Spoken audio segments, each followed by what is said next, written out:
Greetings and salutations, everyone. Okay, so dragons. Dragons, and more dragons. As it is leak season, just before the announcement of what is to come on April 19th, which I'm still hyped for, we've been hearing a lot about dragons so far. The Dragon Isles, a known or rather unknown continent, has been a heavy topic within the Warcraft community of late, and it seems we might have just gotten our answer on whether or not it'll have a part in 10.0. If you're trying to dodge spoilers, now is the time to pull away while you still can. Very sorry for you in this time of spoiler dodging, if that is the case. Alright. So, it would seem we have confirmation on what is next for the next expansion, and what it will be. And that is... Dragonflights. This leaked info came out from WoW's own website. Very, very likely by mistake. In fact, it's been taken down very recently. As you can see here, all of the fun little details of what is to come with purchasing the various expansion packs. And Dragonflights is sprinkled all next to it. I'm not particularly crazy about the name, but I'm happy about dragons as the focus of the expansion regardless. In fact, that's what I thought we were getting after Battle for Azeroth. I thought it was going to conclude with the Dragon Isles as the next expansion. I do gotta feel bad about the developers who have gotten this unleashed upon the world by sheer accident or whatever, and that might lead to some major trouble business-wise with them, legal issues, all that. I'm very excited, but I'm very worried about the little guy, I guess. I don't know who is responsible for the leak, but as cool as it is to talk about this stuff now, I would have preferred to have been talking about it several weeks from now, but I'm still excited. It still sucks though for them specifically. Now, just because it's named Dragonflights doesn't guarantee it'll be centered on the Dragon Isles, the same isles that Rathian was searching for, but was ghosted by the other aspects and where it is and what it is. But let's not throw the idea out the window just yet.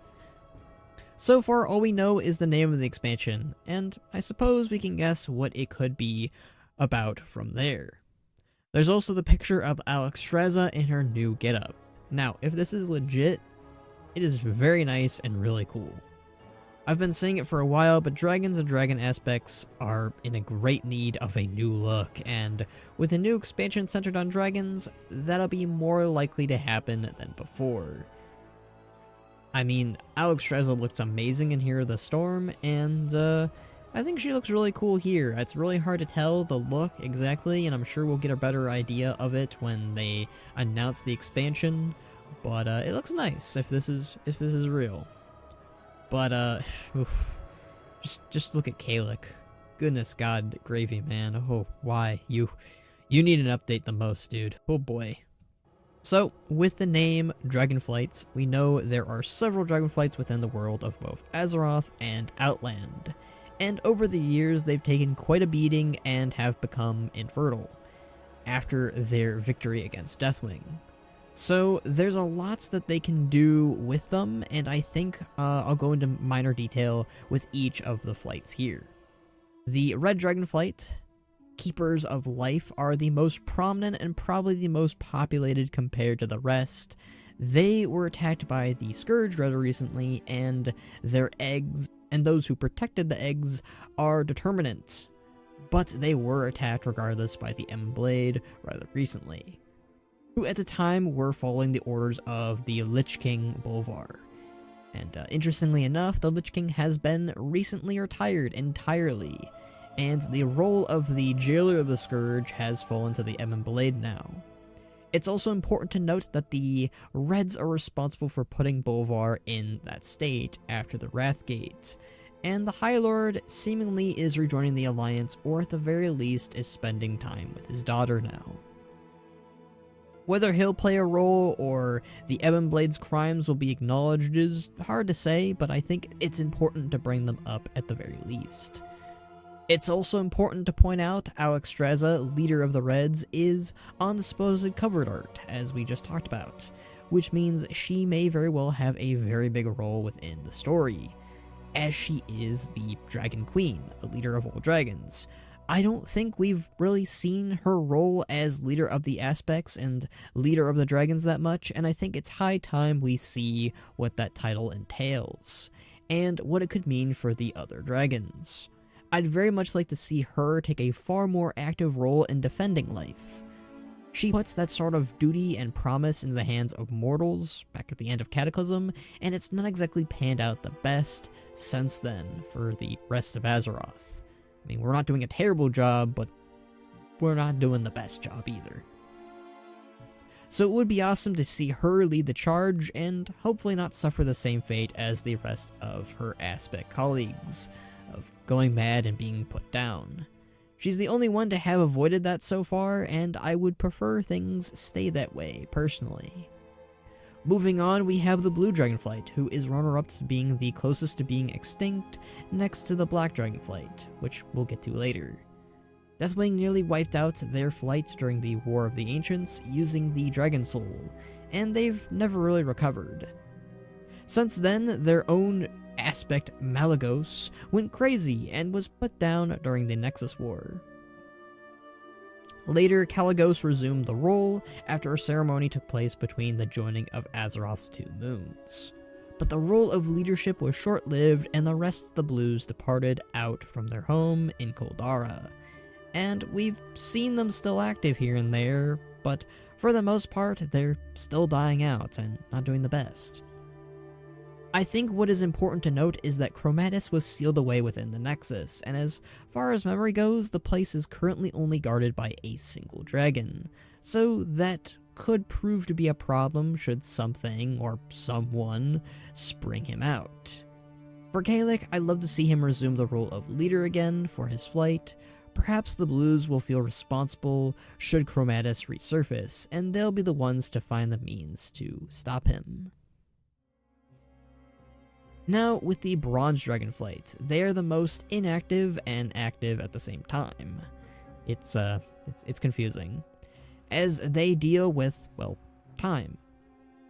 The Bronze mostly have been ensuring that the time waves move correctly and do not deviate from what is meant to happen.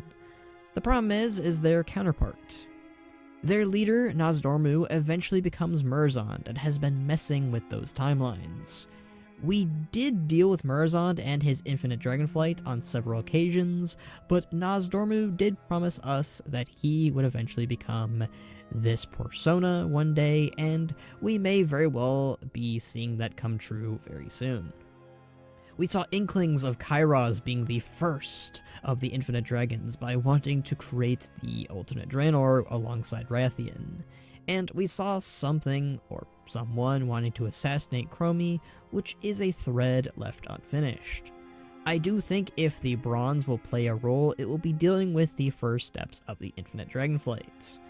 My hope, though, is that they find a loophole in preventing Nozdormu from becoming Murazond somehow. Onto the Green Dragonflight. The Greens are also protectors of life, although they do more within the Emerald Dream and are far more connected with nature.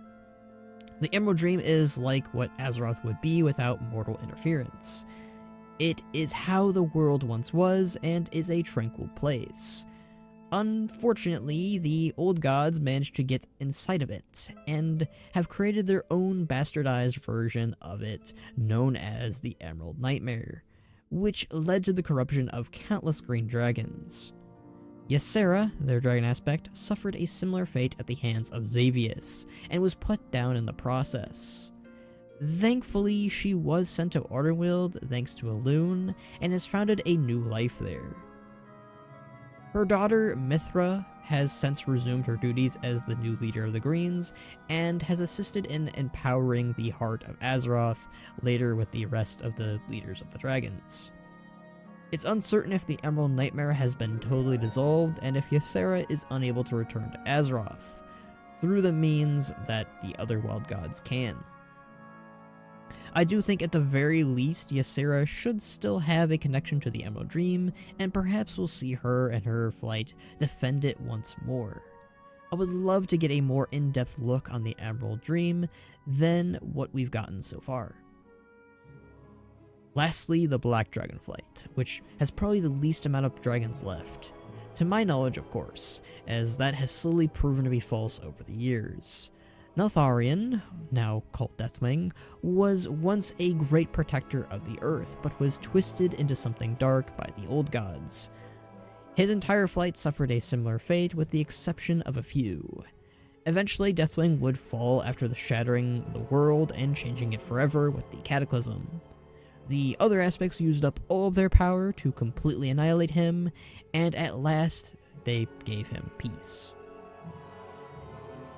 The other flights that Deathwing slightly gave birth to was the Nether Dragons, which was his flights, the Black Dragonflight, left on Outlands and were forever changed by the Twisting Nether and Outlands destruction. The Twilight Dragons, which were something his mate Sinestra namely created, with the use of the Nether Dragons and the other Dragonflights, by getting corrupted by the Void. And lastly, the Chromatic Dragonflight, which is an amalgamation of all of the Dragonflights put into one. Chromatus, as stated earlier, was the only one we know of that Neltharion, Deathwing's son, was able to create, but it's possible more could have been created or were hidden somewhere. All in which could maybe turn up again. Now, the Black Dragons, after the Hour of Twilight failed to occur, are nearly extinct. We know of Rathian, whom the Reds helped create and purify, who, while had his own schemes against the world, also did so at the benefit of all of Azeroth. Or, at the very least, tried. He was in fact one of the most beneficial allies in taking down N'Zoth. The other two named ones, though, are that we know who are alive and are active is Ebonhorn, who was saved by Holn High Mountain and was also cleansed by the Hammer of Khazgaroth, and Rathian much later. And lastly, there is Sibelian, who was abandoned on Outland and has remained there since, and while is still technically corrupted, is one of the less threatening and is even friends with Rexxar, the champion of the Horde, who, interestingly enough, Rexxar also disputed the idea of the Dragon Isles being a thing. Maybe Rexxar knows something, or is just as clueless as we are. Rathian is the only one we know who is seeking the Dragon Isles, and while again it's not proven that the Dragon Isles is where we're headed, I would be shocked if there is not a plot revolving it and Rathian. For some reason, the aspects don't want Rathian heading there, and now there are black dragons somehow coming from it, and we're wanting to use Azerite at the same time to expand their hold on the world. Something doesn't add up, since we thought Northrend was the major birthplace of all dragons, and now it seems that isn't the case, or at the very least there's a second place that has dragons on it, majorly. My own speculation on what the Dragon Isles is it's the true place where all of the dragons came from, and where there are probably secrets behind their creation, as we'll soon find out. They were once elementals from the elemental plane, according to Chronicle, and somehow they evolved into proto-dragons, and later were changed to the dragons we know today by the Titan Keepers. How or why have remained a mystery, and I'm hoping that the Dragon Isles will answer some of those questions, while also dealing with the many issues and plights each of the Dragonflights have been facing. This could also have been the place that Galakrond was experimented on by either the Titans, Old Gods, or whatever the hell caused him to go berserk. There's some nasty middle ground going on there for him. I'd very much like to dig in on the origins of the dragons and Galakrond specifically, whose bones have been disappearing a lot in some data mining recently. There's just a lot of things that they can do with the dragons and their stories, and there are plenty of lingering factors or villains that they could focus in on, like Chromatus, Galakrond, Sinestra, Murzond, and so on and so forth. Or maybe we'll see some entirely new threats. Who knows? I think overall the dragons deserve a win. Let them have babies again, let them be dominant within the story again. I love dragons, and I would love to see them and other characters associated with said dragons play a major part in the story. And Since I'm a betting man, when it comes to story, I would not be shocked if they revive the Covenant system in Dragonflights by having us choose one of the 5 Dragonflights and see their stories unfold. Just, hopefully they learn from their mistakes of the Covenants in Shadowlands. Anyways, that is all I've got to say. I'm pretty stoked about Dragonflights, if that's the name we're going with.